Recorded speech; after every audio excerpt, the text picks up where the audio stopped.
نحمده ونصلي على رسوله الکریم۔ رمضان مبارک کا آخری عشرے کا آغاز ہو چکا ہے، اور اس کے اندر سب سے بڑا جو حکم ہے ہم مسلمانوں کو وہ یہ ہے کہ ہم شب قدر کو تلاش کریں۔ اور شب قدر کو تلاش کرنے کے لیے ہمیں جو بات بتائی گئی، مسلمانوں کو یہ بات بتائی گئی کہ آخری عشرے کی طاق راتوں کے اندر ہم جاگنے کا اہتمام کریں۔ چنانچہ قرآن مجید فرقان حمید ہمیں بتا رہا ہے اِنَّا أَنزَلْنَاهُ فِي لَيْلَةِ الْقَدْرِ وَمَا أَدْرَاكَ مَا لَيْلَةُ الْقَدْرِ لَيْلَةُ الْقَدْرِ خَيْرٌ مِّنْ أَلْفِ شَهْرٍ، کہ اس قدر کی رات کو اللہ رب العزت نے 1000 مہینوں سے بہتر اور افضل بنایا، یعنی 83 سال 4 مہینے کی عبادت کا ثواب اس شخص کے نام اعمال میں لکھ دیا جاتا ہے کہ جس کو اللہ رب العزت اس رات کے اندر عبادت کا موقع عطا فرماتا ہے۔ حضور نبی کریم صلی اللہ علیہ وسلم کا ایک فرمان حضرت عائشہ صدیقہ رضی اللہ تعالیٰ عنہ ہم تک پہنچاتی ہیں۔ وہ فرماتی ہیں رسول کریم صلی اللہ علیہ وسلم نے ارشاد فرمایا کہ اگر تم شب قدر کو تلاش کرنا چاہتے ہو تو رمضان المبارک کے آخری عشرے کی طاق راتوں میں تلاش کرو۔ یہی وجہ ہے کہ رسول کریم صلی اللہ علیہ وسلم نے رمضان المبارک کے آخری عشرے کا ہمیشہ اعتکاف فرمایا۔ ایک حدیث میں آپ نے ارشاد فرمایا کہ مجھے طاق رات کا علم، شب قدر کا علم دیا گیا، لیکن بعد میں مجھے بھلا دیا گیا، اس لیے اگر تم شب قدر کو تلاش کرنا چاہتے ہو تو رمضان المبارک کے آخری عشرے کی طاق راتوں میں تلاش کرو۔ لیکن اس بار جو آنے والی رات ہے اس کے حوالے سے میرے عزیزوں اگر ہم غور و فکر کریں تو اس کے اندر شب جمعہ بھی اکٹھے ہو رہی ہے، اور طاق رات بھی ہے، اور 27 کی رات بھی۔ 27 کی رات اور طاق رات اور شب جمعہ، یہ 3 چیزیں اکٹھی ہو رہی ہیں۔ حضور نبی کریم صلی اللہ علیہ وسلم ارشاد فرما رہے ہیں کہ طاق راتوں کے اندر شب قدر کو تلاش کرو۔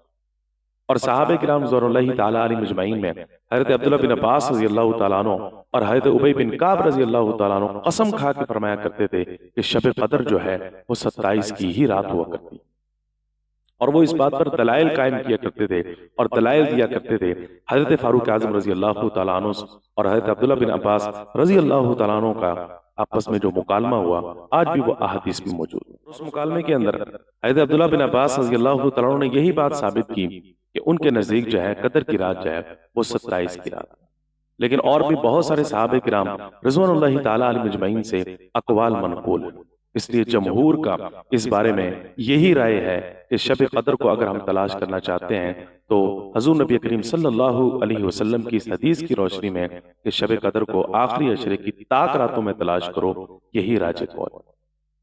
لیکن اس کی فضیلت آنے والے دنوں کے اعتبار سے اگر ہم دیکھیں تو 3 چیزیں اکٹھی ہو رہی ہیں، ایک 27 کی،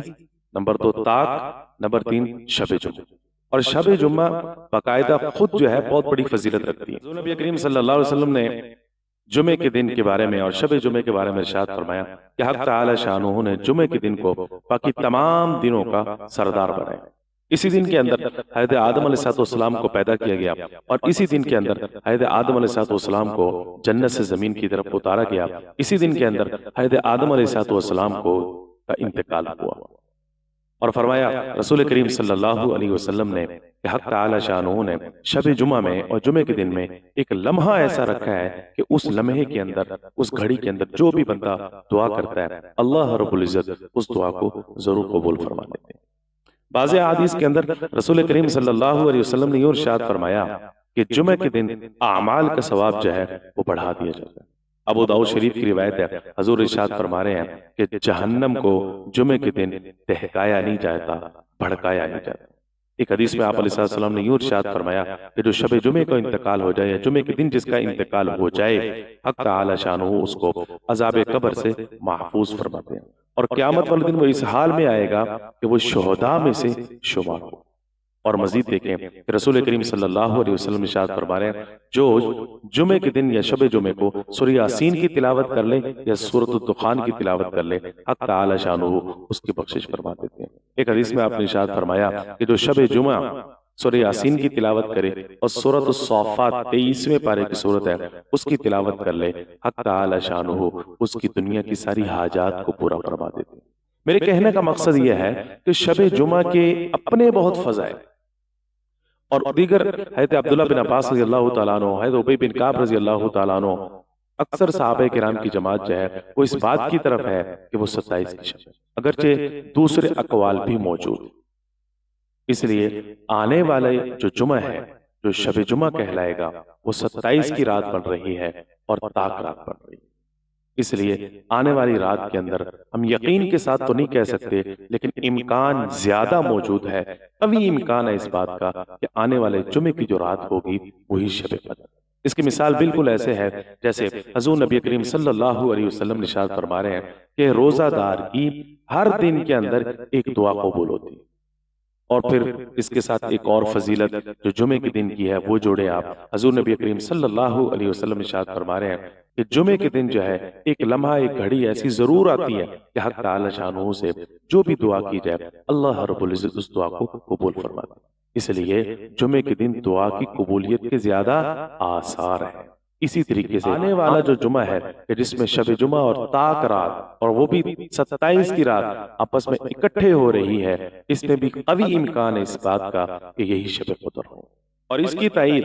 علامہ ابن رجب حنبلی رحمۃ اللہ علیہ کے اس قول سے بھی ہوتی ہے کہ جس میں وہ یہ ذکر فرماتے ہیں اپنے تجربات کی بنیاد پر اور اپنے علم کی بنیاد پر کہ جب جمعے کی رات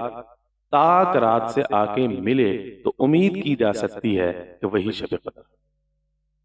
اور اس بار جو ہے طاق رات جو شب جمعے کے ساتھ آ کر مل رہی ہے وہ کوئی عام رات نہیں، وہ 27 کی شب ہے۔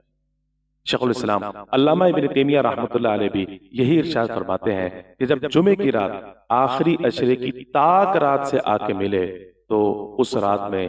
زیادہ قوی امید ہے اس بات کی کہ وہی شب قدر ہو۔ میرے عزیزوں، آنے والے جمعے کی جو رات ہوگی وہ 27 کی رات ہوگی اور طاق رات ہوگی، اس لیے اس رات کے اندر ہمارا عبادات کا اہتمام۔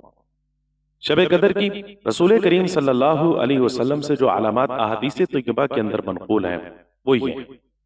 حضور نبی کریم صلی اللہ علیہ وسلم ارشاد فرما رہے ہیں کہ جس وقت شب قدر ہوتی ہے، اگلے دن جس وقت سورج طلوع ہوتا ہے تو اس کی کرنیں اور شعائیں نہیں ہوتی،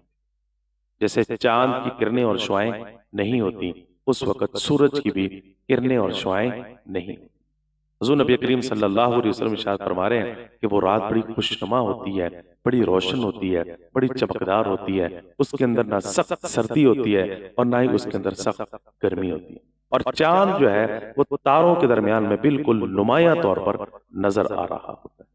اب یہ جو علامات ہیں یہ احادیث طیبہ کے اندر آتی ہیں، یہ بزرگوں کی بتائی ہوئی نہیں، اس لیے ان علامات کی بنیاد پر بھی ہم شب قدر کو تلاش کر سکتے ہیں۔ لیکن میں بار بار یہ بات ذکر کروں گا کہ آنے والا جو شب جمعہ ہے اس کے اندر رات کو جاگنے کا، قیام کا، رکوع کا، تسبیحات کا، تلاوت کا، درود شریف کے پڑھنے کا اہتمام ہمیں ضرور کرنا چاہیے۔ ویسے تو آخری عشرے کی ہر طاق رات کے اندر ہی ہم نے جاگنے کا اہتمام کرنا ہے، لیکن اس کی فضیلت اور منقبت جو ہے اور اس کی اہمیت میں اس لیے ذکر کر رہا ہوں کہ آنے والی جو شب جمعہ ہے یہ 27 کی بھی ہے، طاق رات بھی ہے۔ علامہ ابن رجب رحمۃ اللہ علیہ بھی اس حوالے سے بات ذکر کر رہے ہیں، علامہ ابن تیمیہ رحمۃ اللہ علیہ بھی اس حوالے سے بات ذکر کر رہے ہیں۔ حضرت عائشہ صدیقہ رضی اللہ تعالی عنہ نے پوچھ لیا، یا رسول اللہ صلی اللہ علیہ وسلم جس وقت میں شب قدر کو پالوں تو مجھے کون سی دعا کرنی چاہیے؟ تو حضور نبی کریم صلی اللہ علیہ وسلم نے ارشاد فرمایا، عائشہ پھر یہ دعا کرنا، اللہم انک عفو تحب العفو فاعف عنی، اے اللہ آپ معاف کرنے والے ہیں، آپ کو معاف کرنا پسند ہے، یا رب العالمین مجھ سے بھی درگزر فرما۔